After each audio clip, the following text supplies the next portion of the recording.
아멘.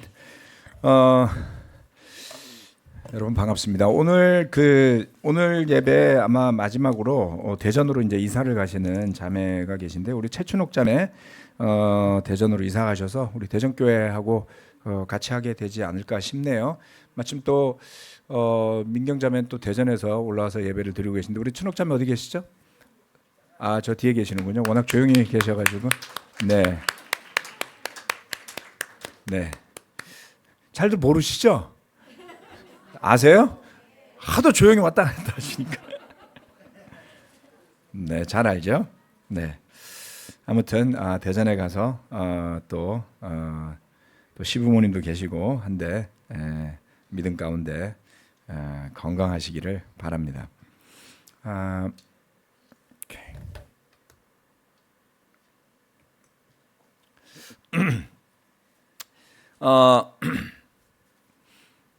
나라도 많이 시끄럽고요. 온 세계가 많이 시끄럽죠. 여러분 계속 시끄러울 겁니다. 네, 21세기는 세계가 더 연결되고 보다 더 번영의 길로 나갈 걸 기대했지만 그 반대로 지금 역사가 흘러가고 있고요. 그리고 기후도 만만치가 않습니다. LA의 산불이 남의 일만이 될 수 없는 건 우리나라도 산불이 대규모로 발생하고, 강릉에 가보시면, 우리 속초나 강릉에 가면 산 자체가 하나가 다 불타서 없어지고 이런 데도 많지 않나요? 그래서 조금은 우리가 살아왔던 것과는 다른 좀 더 굳건한 믿음 가운데서 서 있어야 할 필요가 있습니다. 그래서 넋놓고 사시면 멘탈이 털리는 끊임없이 여러분을 자극하는 일이 벌어질 가능성이 많습니다. 마음을 굳게 부여잡으시고 오늘 설교 말씀 또 집중해 주시면 감사하겠습니다. 오늘 설교 말씀의 제목은 그리스도의 복음에 합당한 생활입니다. 빌립보서 1장 말씀이 올해 주제잖아요. 그 말씀의 주제와 연결된 많은 말씀이 빌립보서의 말씀에 있어서 제가 연시에 마침 빌립보서를 많이 묵상하고 또 공부하는 중에 이런 말씀들을 전할 수 있어서 저도 참으로 감사합니다. 빌립보서 1장 27절로 28절 말씀입니다. 여러분은 오로지 그리스도의 복음에 합당하게 생활하십시오. 그리하여 내가 가서 여러분을 만나든지 떠나 있든지 여러분이 한 정신으로 굳게 서서 한 마음으로 복음의 신앙을 위하여 함께 싸우며, 또한 어떤 일에서도 대적하는 자들을 두려워하지 않는다는 소식이 나에게 들려오기를 바랍니다. 이것이 그들에게는 멸망의 징조이고 여러분에게는 구원의 징조입니다. 이것은 하나님께서 하시는 일입니다. 여기서 바울은 그리스도의 복음에 합당하게 생활하라라고 말합니다. 복음에 합당하게 생활한다는 것은 무엇을 의미하는 걸까요? 막상 이렇게 적어놓고 생각을 하니까 좀 어려운데? 이런 생각이 들었습니다. 여러분은 어떤 생각이 드세요? 그리스도의 복음에 합당하게 살고 있나? 예. 그런데 또 좀 더 묵상을 해보니까 어쩌면 우리가 또는 제 자신이 하는 많은 것들 중에 이미 복음에 합당한 일들이 있겠지, 이렇게 생각이 들었습니다. 그렇지 않나요? 그래서 우리가 복음에 합당하게 하는 것들이 무엇이 있는지를 이 말씀을 밑줄을 쳐놓고 한번 좀 생각해보고, 또 그러한 부분들은 더 강화를 시키고, 그렇지 못한 부분이 있다면 스스로가 좀 고민하고 찾아내고 믿음 가운데 개선하는 것들이 이루어진다면 굉장히 훌륭하겠다라는 생각이 듭니다. 자, 빌립보 교회 형제 자매들에게 이제 바울이 이것을 전했을 때 그는 이렇게 이야기했어요. 먼저 뭐라 그랬냐면 그리하여 내가 가서 여러분을 만나든지 떠나 있든지, 이렇게 표현을 합니다. 바울이 함께 있건 함께 있지 않건 빌립보의 형제자매들이 한정신으로 또 한마음으로 복음의 신앙을 위해서 살아야 한다, 함께 싸워야 한다, 이런 표현을 썼는데요. 하나님을 바라보며 사는 것, 그것을 이야기하고 있습니다. 그런데 바울은 이러한 형태의 표현을 빌립보서에서만 했던 것은 아니에요. 에베소 말씀에도 보면 이런 표현을 했습니다. 4장 1절 말씀, 그러므로 주님 안에서 갇힌 몸이 된 내가 여러분에게 권합니다. 여러분은 부르심을 받았으니 그 부르심에 합당하게 살아가십시오 라고 이야기하고 있습니다. 에베소서 4장은 3장도 그렇고 4장도 그렇고 과거와 달라진 새로운 삶에 대한 것들을 좀 더 자세하게 기술하는 책이잖아요. 제가 그래서 살펴보니까 제가 2013년도 11월경에 이 설교를 했더라고요. 그런데 바울은 빌립보서에서는 조금 더 다른 뉘앙스로 이것을 표현하고 있습니다. 부르심에 합당하게 살아가십시오라고 하는 것도 사실은 주님의 부르심이라고 보니까 맥락과 뉘앙스는 똑같은데 빌립보서에서는 조금 더 다르게 표현하는 것을 볼 수가 있습니다. 자, 그것은 조금 이따 설명드릴 건데요. 자, 복음에 합당하게 생활하는 것, 그리고 부르심에 합당하게 살아가는 것, 그것은 믿음을 가진 사람들, 즉 예수 그리스도를 주님으로 믿는 사람들이 그 믿음에 부합하는 삶도 있어야 한다라는 것이죠. 바울은 믿음과 삶을 따로 떼어놓고 가르치지 않습니다. 종종 행위라는 것을 이야기하면서 행위를 부정적으로 표현할 때 바울은 늘 그것을 율법주의와 자기의와 연결시켜서 말할 때만 썼어요. 그렇기 때문에 행위라든가 믿음의 삶의 결과물을 완전히 무시하거나 없어도 아무 상관이 없다라는 의미로 쓴 적은 결코 없습니다. 오히려 더 많은 부분에서 믿음은 반드시 그 믿음에 따르는 삶의 결과물이 있어야 한다라고 가르치고 있죠. 물론 그 자체가 목적은 아니지만 자연스러운 연결이다라는 겁니다. 네. 예수님에 대한 믿음이 있으면 그 믿음은 예수님이 가르친 복음에 대한 믿음이에요. 우리 자신에 대한 믿음이 아닙니다, 여러분. 예수님에 대한 믿음이고 예수님의 가르침에 대한 믿음이에요. 그리고 그 복음에 대한 믿음은 그 믿음을 가진 사람이 삶에 대한 가치관이 변한 것을 의미합니다. 여러분은 여러분이 가지고 있는 생각과 가치관 안으로 복음을 끌어서 쓰는 사람입니까? 아니면 그 복음의 가치관 때문에 여러분의 가치관과 생각이 변화되어져서 그 복음의 가치관 안으로 끌려 들어간 사람입니까?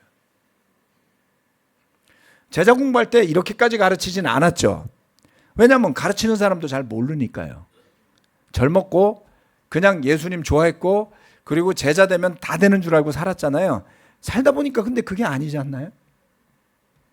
시간이 흐를수록 뭔가가 달라지기 시작을 해요. 같은 줄 알았는데 왜 달라지지? 네. 말씀을 끌어다 쓰는 사람과 말씀의 안으로 들어가서 변화되는 사람이 시간이 지날수록 큰 차이를 빚어내기 때문에 그렇습니다.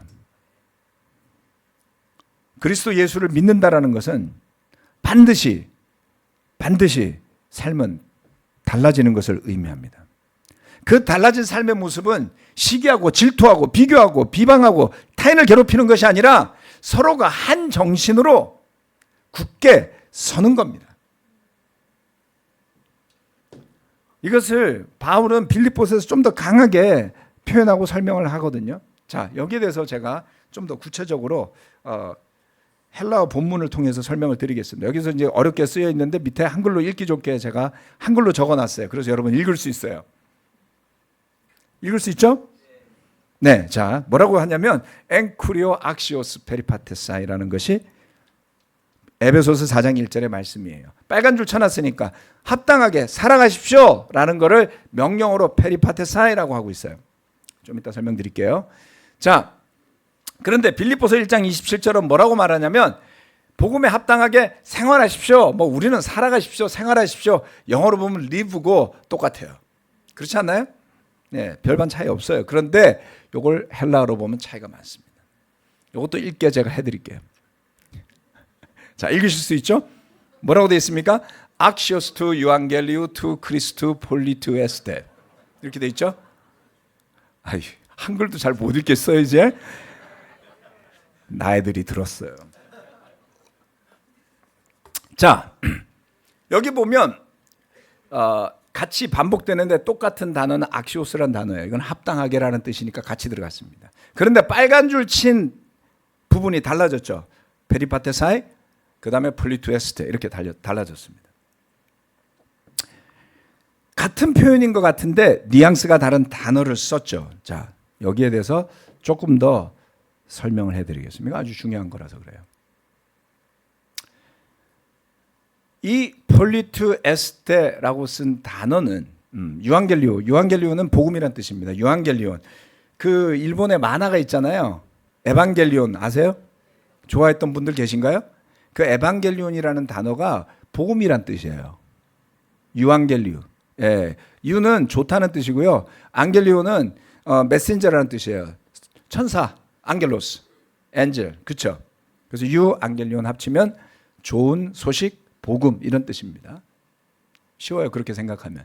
그리스도는 예수님이고요. 자, 폴리투에스테, 폴리 어디서 들어본 것 같죠? 자, 영어로는 live your life in a manner worthy of the gospel of Christ. 그리스도의 복음에 부합하게 in a manner worthy of 이렇게 썼어요. 굉장히 복잡하게 썼어요. live라는 단어에서 한 단어 살아라, 그렇게 살아라라는 단어로만 설명하기 어려운 부분이 여기에 포함되어 있습니다. 그건 뭐냐면 저 단어인데 폴리튜오마이라고 합니다. 저거는 파이를 P로 읽거든요. 그냥 파이, 여러분 아시잖아요. 수학 시간에 배웠던 파이는 3. 얼마? 14 어쩌고 저쩌고. 그거 다 아시죠? 그 파이예요. 폴리튜오 할 때 P자예요. 여긴 대문자로 쓴 거고요. 위에는 소문자로 쓴 거고.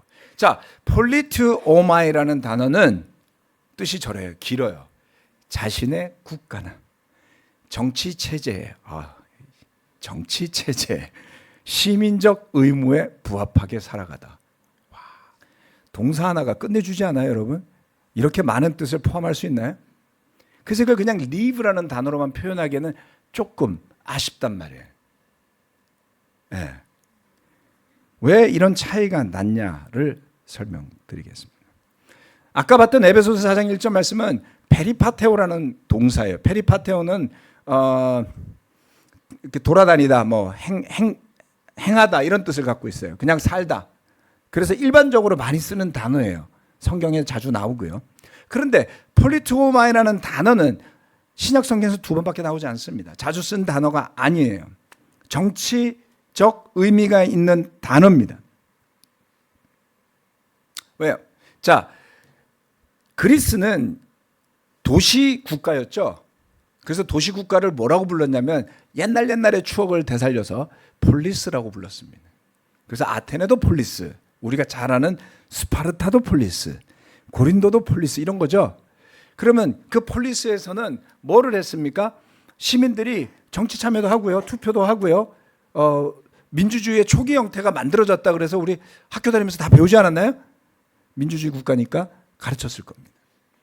나하고 무슨 상관이 있어? 라고 했는데 이제 우리하고 상관이 있어진 거예요. 왜요? 폴리스에서 사는 사람들이 그 폴리스의 시민으로서 부합한 규칙과 법을 따르면서 사는 것을 의미하는 것이 폴리튜오마이라는 단어예요.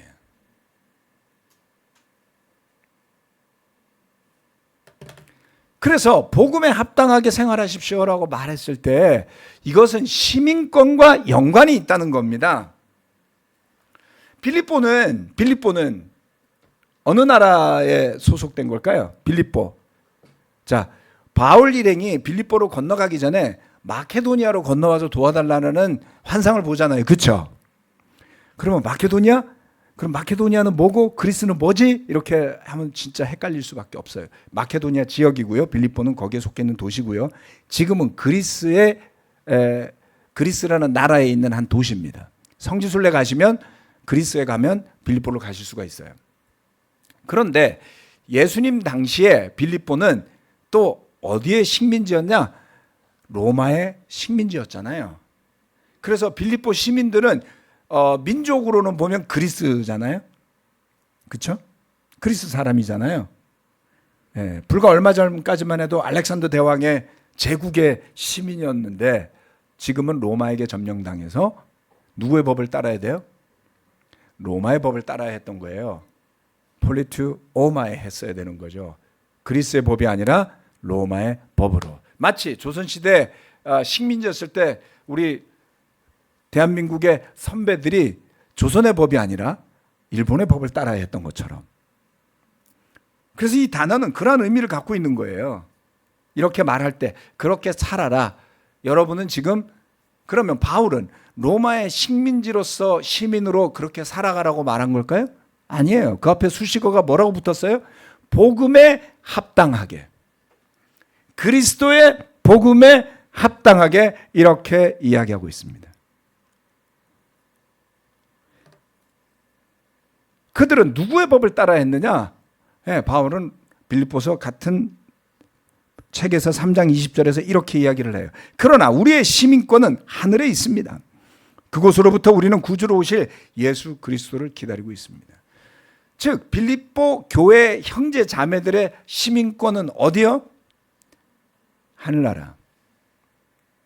여기엔 대부분이 대한민국 국적인 분들만 앉아 계신데요. 뭐 미국 시민권자도 있을지도 모르겠지만 여러분의 시민권 이야기할 때 나는 유권자예요. 대한민국 국민이에요. 네. 여러분의 시민권은 어디에 있습니까? 마치 빌립보가 원래 그리스 사람들이었지만 로마의 식민지가 되어서 로마의 법을 따라야 하고 그 정치 체제에 맞게 살아야 했던 것처럼 그렇게 폴리티오마에 해야 했던 것처럼 빌립보 형제 자매들은 하늘나라의 시민으로서 그 법에 걸맞는 그리스도의 복음에 합당하게 폴리티오마에 하라는 겁니다.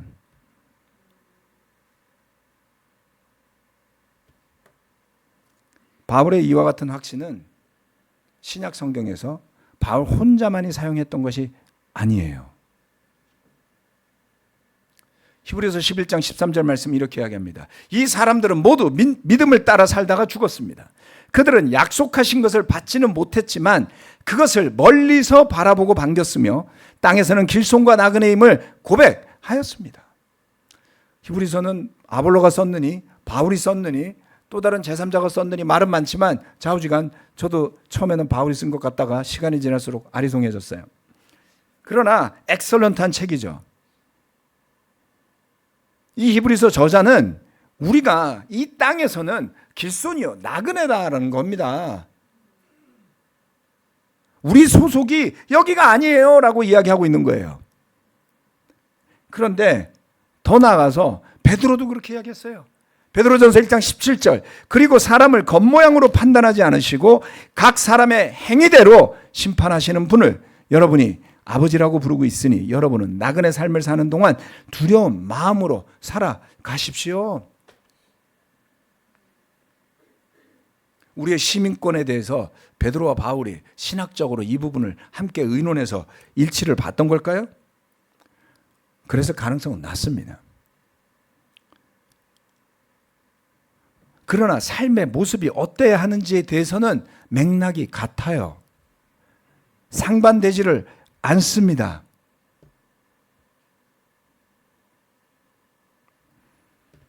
왜 그랬을까요? 당연히 주님이 그렇게 가르쳤으니까. 주님은 뭐라 그랬습니까? 요한복음 18장 36절 말씀에서 이렇게 이야기했어요. 예수께서 대답하셨다. 내 나라는 이 세상에 속한 것이 아니요. 빌라도가 물어봤어요. 너 왕이야? 왕입니다. 빌라도가 쫄잖아요. 그러면 내 총독자리 뺏으려고 온 거야? 헤로도 왕도 쫄았잖아요. 예수님이 탄생한다 그러니까 애기들을 다 죽여버렸잖아요. 왕들이 제일 무서워하는 게 뭔지 알아요? 자기 권력을 위협하는 거죠. 매우 이기적입니다. 나의 나라가 세상에 속한 것이라면 나의 부하들이 싸워서 나를 유대 사람들의 손에 넘어가지 않게 하였을 것이요. 그러나 사실로 내 나라는 이 세상에 속한 것이 아니에요. 어떤 제자들은 예수님의 이 말을 너무 싫어했어요. 다윗과 솔로몬의 영광보다 더한 이스라엘의 영광을 회복시켜줘야 할 메시아가 할 말이 아니잖아요. 헛물키고 있었던 거죠. 이 세상에서 잘 살아보겠다라는 생각으로 똘똘 뭉쳐있던 제자들은 그래서 예수님이 십자가에 못 박혀 죽으시자마자 뿔뿔이 흩어졌던 겁니다.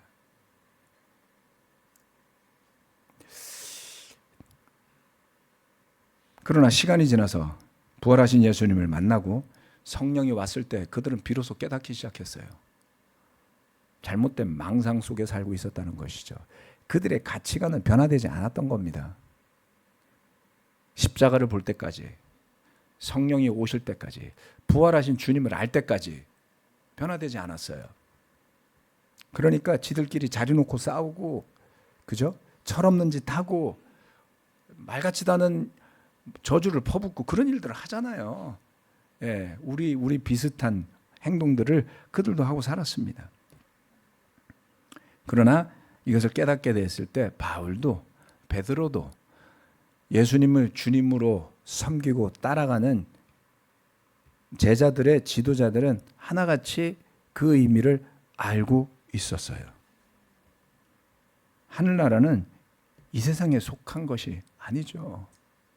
하늘나라가 대한민국 같고 예수님하고 하나님하고 야당 대표와 여당 대표처럼 싸우면 여러분 천국 가겠습니까?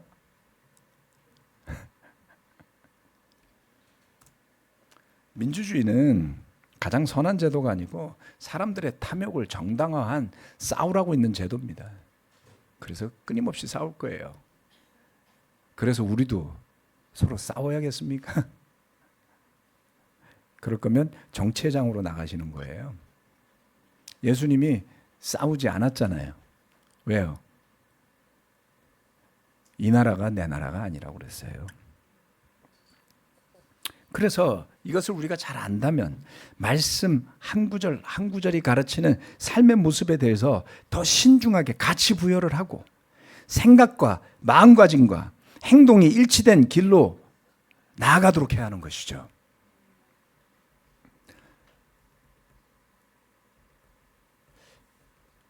우리가 옛날에는 잘 몰랐는데 요즘에는 정말 정신적으로 힘든 사람들이 참 많아지고 있어요.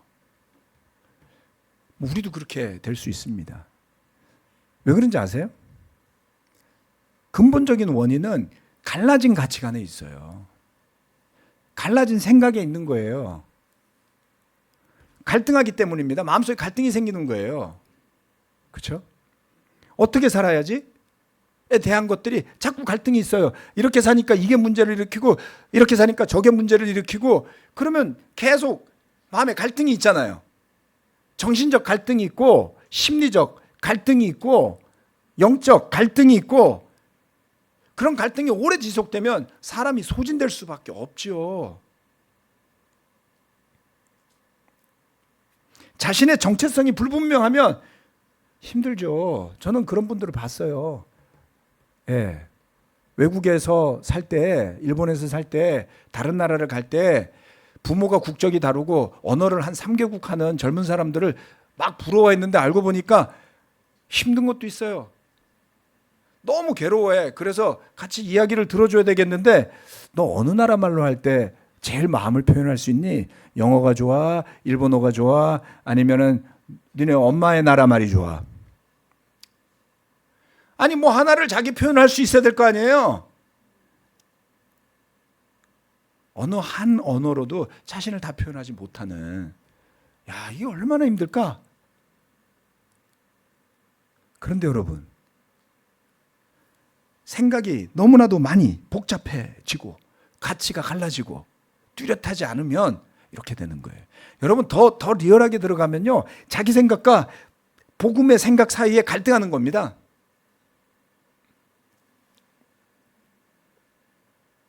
우리 자녀들에게 가르칠 때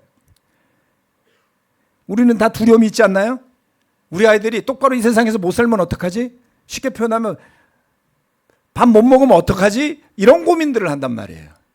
공부 못하면 굶어 죽는 줄 알아요. 아니잖아요. 근데 우리가 그렇게 배웠어요. 그렇게 살았어요. 두려워서 공부했어요. 좋은 동기가 아닙니다.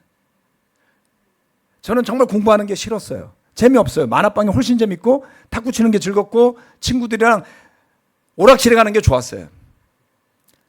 근데 불안해서 공부했어요. 여러분 정말 공부 좋아서 공부하신 분 마음속에서 한번 손을 들어보세요.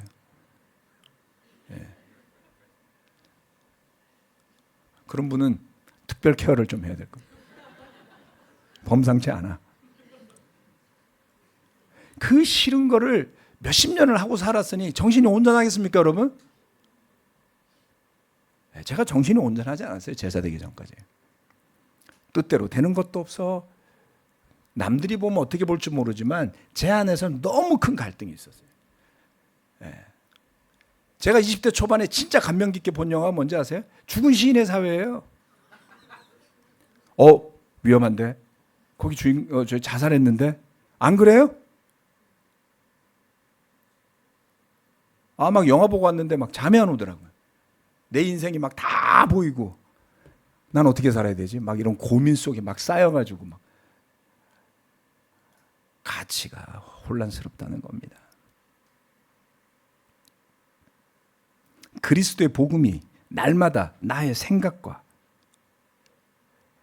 행동에 영향을 미치게 해서 본래 가지고 살았던 죄성에 휘둘리거나 주변 사람들에 의해서 영향을 받는 그런 연약한 존재에서 믿음 안에 굳게 세워진 하늘나라의 시민으로 그 믿음의 삶을 사는 사람으로 변화해 있어야 됩니다. 제가 한 십몇 년 전에 십몇 년도 더 됐던 것 같아요. 아마 한 20년 전쯤인가? 한 17년 전쯤인가? 아무튼 어느 순간 너무 힘든 거예요. 이사야서에 보면은 궁중 대신 중에 한 사람한테 하나님이 이사야한테 뭐라고 예언을 하냐면 사나라는 사람이었을 거야 아마. 그 궁중 대신이 벽에 박힌 못인데 거기에 너무 많은 게 매달려 갖고 부러질 거라 그랬어요. 딱 저는 그 느낌이 들었어요. 왜 다 나한테 매달리지?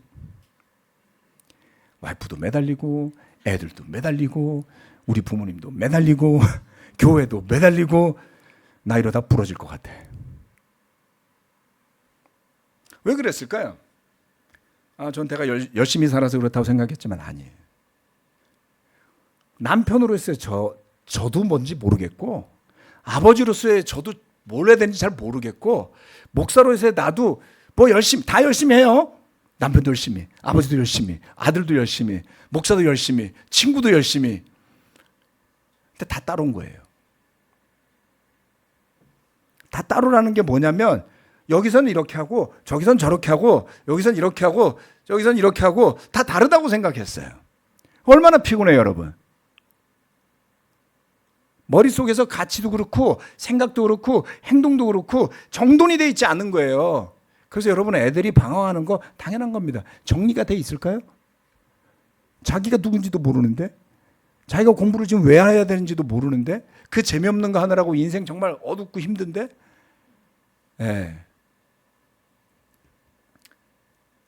이게 사는 게 아니에요. 그런데 어느 순간부터 믿음이라는 것은 복음이라는 것은 그런 게 아니라는 것을 깨닫기 시작을 했고 남편인 저나 아버지인 저나 목사인 저나 친구인 저나 동등한 영적 존재로서 가치가 같다는 거예요. 다르게 할 게 하나도 없었어요. 거기까지 가는 길이 멀고 험하고 힘들더라. 지나고 보니까 감사해요. 편해요. 같은 가치였던 거예요. 복음에 합당한 가치 하나로 남편도 할 수 있고요. 아버지도 할 수 있고요. 자녀도 할 수 있고요. 친구도 할 수 있고요. 목사도 할 수 있어요. 그래서 불편하지 않을 수 있는 거예요.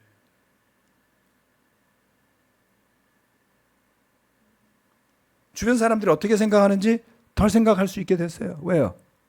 사람들은 다 생각이 다르더라고요. 그걸 제가 일일이 맞춰주려고 하면 신경쇠 걸리지 않겠어요? 예. 그거 알아맞추려면 무당한테 가세요. 하나님은 그런 거 알아맞추고 그러시는 분이 아니에요. 신경 끄고 너나 잘해. 이게 복음입니다. 그리스도의 삶, 그리스도의 복음에 부합하는 합당한 삶을 산다는 것은 그 가치를 이해하고 그 규범을 이해하고 그것이 좋아서 살아가는 거예요. 두 번째, 복음의 신앙을 위해 함께 싸우라는 것.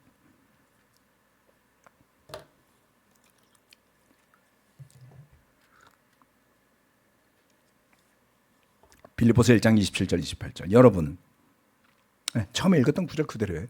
오로지 그리스도의 복음에 합당하게 생활하십시오.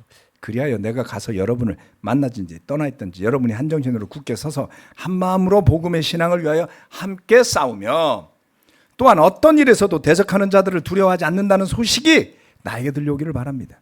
이것이 그들에게는 멸망의 징조이고 여러분에게는 구원의 징조입니다. 똑같은 게 어떤 사람한테는 멸망의 징조가 되고 어떤 사람에게는 구원의 징조죠. 바울이 이렇게 설명하잖아요. 종종. 그렇죠. 어떤 사람에게는 죽음의 냄새고 어떤 사람에게는 생명의 향기라 했잖아요. 같은 것이 이렇게 작용할 수 있다고요. 한 정신으로 굳게 서서 한 마음으로 함께 싸우며 대적하는 자들을 두려워하지 말라. 복음에 바탕한 굳건한 정신과 마음으로 함께 싸우는 교회. 와, 표현이 좀 과격하지 않나요? 그죠? 더더군다나 제가 과거 신분이 있으니까 제가 이렇게 말하면 훨씬 더 좀 무섭지 않나요? 이제 우리 교회 싸우려고 하나? 아니죠. 그들을 대적하는 사람들은 누구였을까요? 누가 빌립보 교회 형제자매들을 대적하는 존재들이었을까요?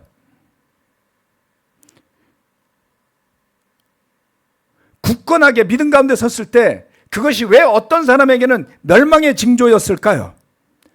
그것이 왜 그들에게는 구원의 징조였을까요? 그들을 대적하는 그 무언가가 있었습니다. 일반적으로 볼 때 하나님의 나라에 반하는 세력, 그것은 당시의 정부일 수도 있고 당시의 사회일 수도 있고 빌립보 교회에 반감을 가진 사람들이나 그것을 부추기는 세력이나 또는 바울이 1장 초반부 중반부에서 이야기했던 시기하고 다투면서 그리스도를 전하는 사람들일 수도 있어요. 여기에서 궁금해지는 건 이겁니다. 도대체 교회가 왜 평온해야지 이런 믿음의 투쟁과 갈등 상황을 겪어야 되지? 질문할 수 있어요. 그런데 여러분, 교회 놔두고 여러분 인생 한번 생각해 보세요. 어때요? 늘 평온하세요? 여러분 인생도 안 평온한데 교회라고 수백 명을 모아놓고 어떻게 평온해요? 그 기대하는 자체가 어불성설 아니에요? 개인 한 사람의 삶도 별게 다 있잖아요. 그래서 지나친 욕심을 버리세요, 여러분. 과한 겁니다. 우리 삶이 일종의 투쟁의 연속같이 느껴지지 않나요?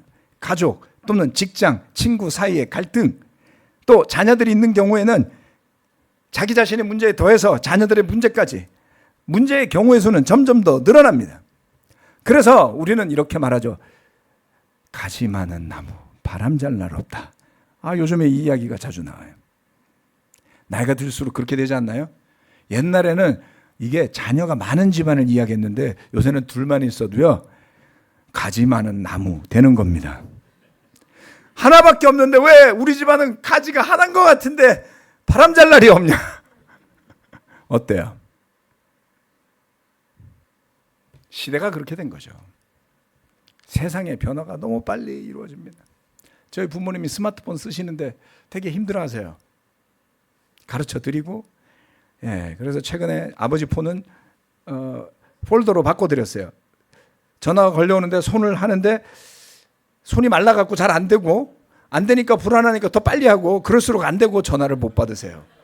아버지 천천히 하세요. 이렇게도 안 되고 저렇게도 안 되고. 전화기를 바꿔드렸더니 전화를 잘 받으세요. 30년 뒤에 나도 전화기가 됐을 때 새로운 신문물이 나와서 저렇게 되겠구나. 남 이야기 같죠? 아니요.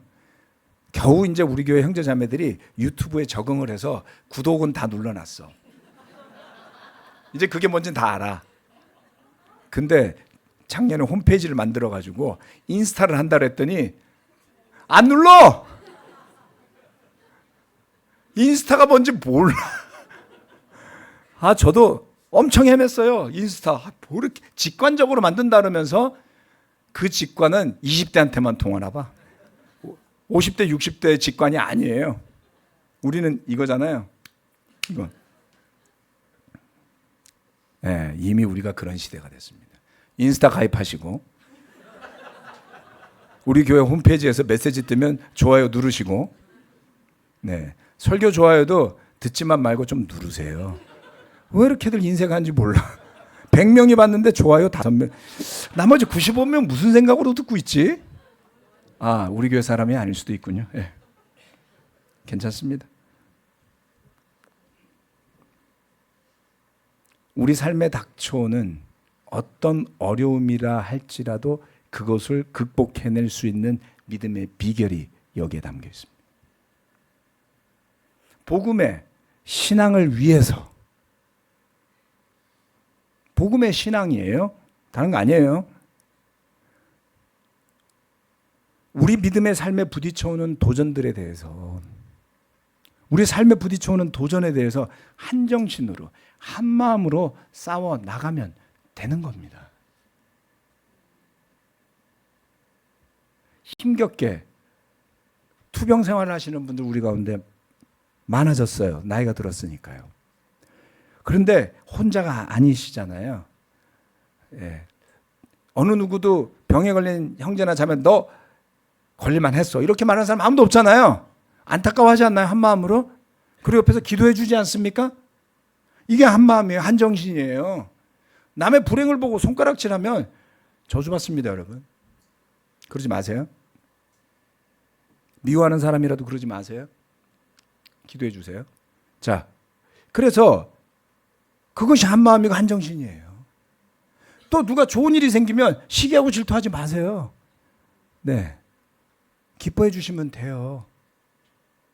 그게 한마음이고 한정신입니다. 네. 각 사람에게 주신 하나님의 축복이 있잖아요. 그리고 우리는 그런 축복을 다 받아서 누리고 살고 있지 않습니까? 우리 중에 어느 누구도 혼자가 아닙니다. 서로가 있고 신뢰가 있고 그 신뢰보다 더 강력한 믿음까지 있어요. 그렇기 때문에 한마음으로 한정신으로 굳게 서서 복음의 신앙을 위해서 함께 싸운다라는 것은 대단한 능력이 있는 일입니다.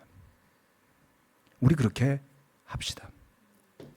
이런 굳건한 믿음, 확신, 일치된 정신과 마음, 그리고 태도는 구원의 징조가 되는 겁니다. 그것이 구원의 징조가 되면 그렇지 못한 사람들에게는 멸망의 징조도 된다는 뜻인 것이죠. 그 구원의 징조를 받은 사람들이 남을 판단해서가 아니라, 그렇기 때문에 두려워할 필요가 없다는 겁니다. 하나님이 그렇게 하시는 거니까요. 한정신, 한마음, 함께 싸웁시다. 무엇을 위해? 복음의 신앙을 위해. 네. 어떻게 살아야 한다고요? 복음에 합당하게. 이것은 저의 말이 아니고 하나님의 말씀으로부터 나온 가르침입니다. 함께 기도하고 예배 마치겠습니다.